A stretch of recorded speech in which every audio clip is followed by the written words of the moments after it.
And then, of course, there is the problem of having AI-generated papers being assessed by AI. And this could easily lead to research being algorithmically optimized to pass AI review and then to be cited by other AI-generated papers. This then feeds back into the training data for the large language models, and academia is dead.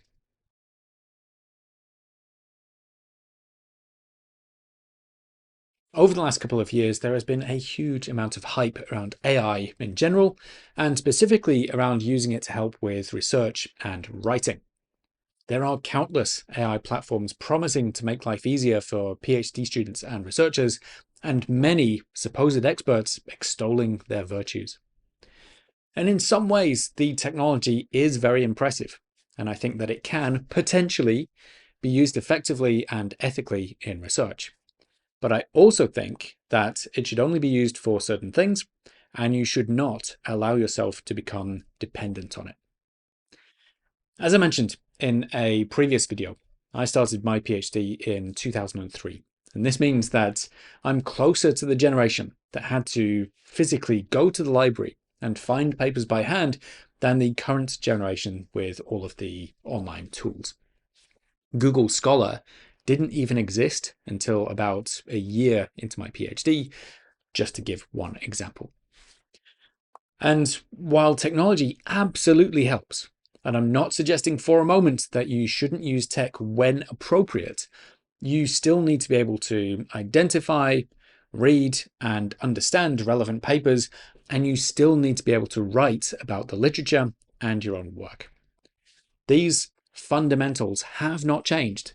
And while AI might be able to supplement these skills, it cannot replace them. But unfortunately, because these skills are generally so badly taught, artificial intelligence provides an easy shortcut, both for students who are under pressure and for the experts who don't seem to have any other meaningful insight, but can easily churn out videos on the latest tools. And in the short term, these AI platforms might seem to be the answer to your prayers, in that they can very quickly produce work that looks good on superficial reading. But the danger is that while it gets many things right, it also makes wild mistakes.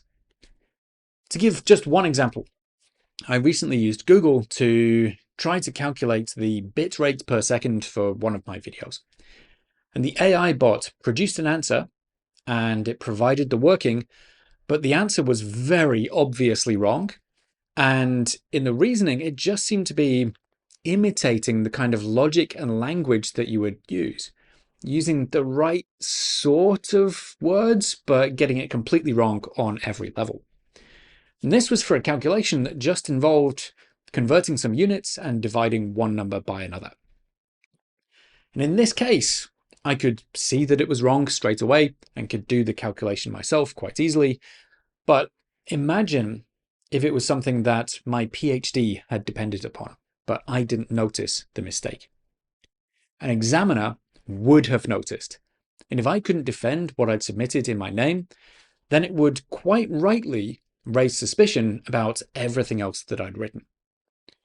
So you have to be able to defend anything and everything you submit in your own name. And if you don't have the skill or expertise to do something yourself, or to check what AI has done on your behalf, it's just so risky to blindly trust it. Even if you get away with it, what if somebody finds out later? Now, there have been plenty of high-profile cases of people losing their jobs years after graduation because of plagiarism or other forms of dishonesty in their PhD theses. And AI just increases this risk by making cheating much easier. Now, there are plenty of posts out there explaining at length how to avoid having your text flagged as generated by AI, but the best way to avoid having your text flagged as generated by AI is not to use AI to generate your text. This means you need to develop your knowledge and your writing skills, which is difficult, but isn't that why you started a PhD in the first place? Besides, if you did want to use AI to help with writing, to proofread, or to tidy up the text, you still need to be able to write. So if your original text does not clearly communicate what you want it to, then AI, at the moment at least, cannot read your mind to understand what you intended to say. So very often when I read students' work, the text on the page doesn't match what they've explained to me in conversation. And it takes some time to figure out what they actually want to get across. Now, AI will take a guess faster, but if the input wasn't already good, then the output won't be either.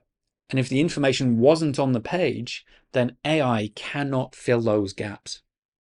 Again, it might look good on the surface, but it doesn't take much digging to figure out that you didn't write it or to find mistakes. And I can often spot them when I don't know the subject that well. So a good examiner who is a specialist in the field will tear you to pieces, and rightly so. Now, at an individual level, people will get away with it. There have always been cheats and lazy people in academia, but there are deeper problems with the widespread use of AI in academia that we need to think about. So, if AI is being used to generate papers, both in terms of the written text and the analysis and the interpretation of data, and then we also use AI to summarize papers instead of reading them, and we use it to identify research gaps, and we use AI to review papers for publication or for grant applications, then effectively we are delegating all of the thinking and decision-making to AI platforms.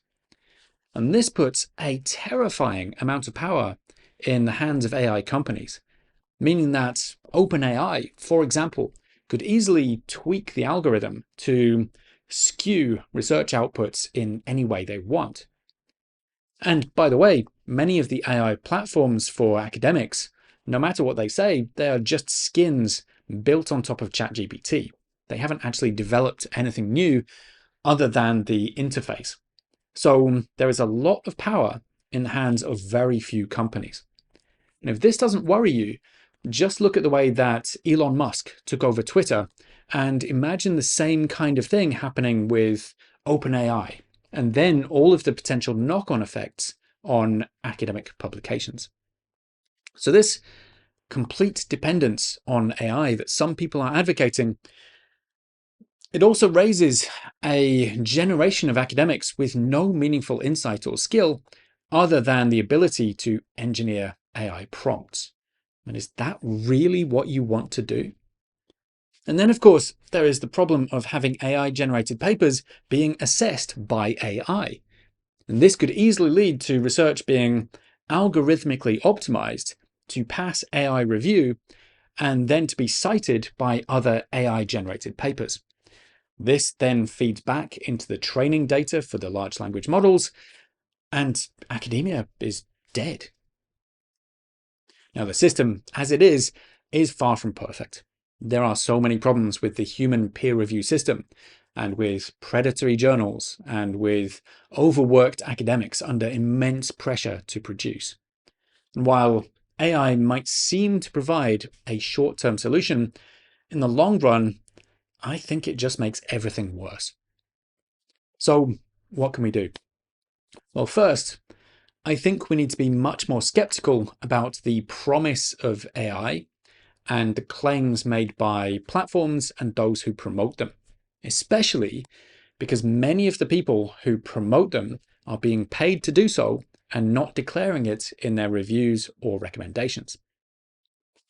Second, we need to do a much better job of helping PhD students to develop fundamental skills. A big part of the appeal of AI is that it provides an easy way out when you're overwhelmed.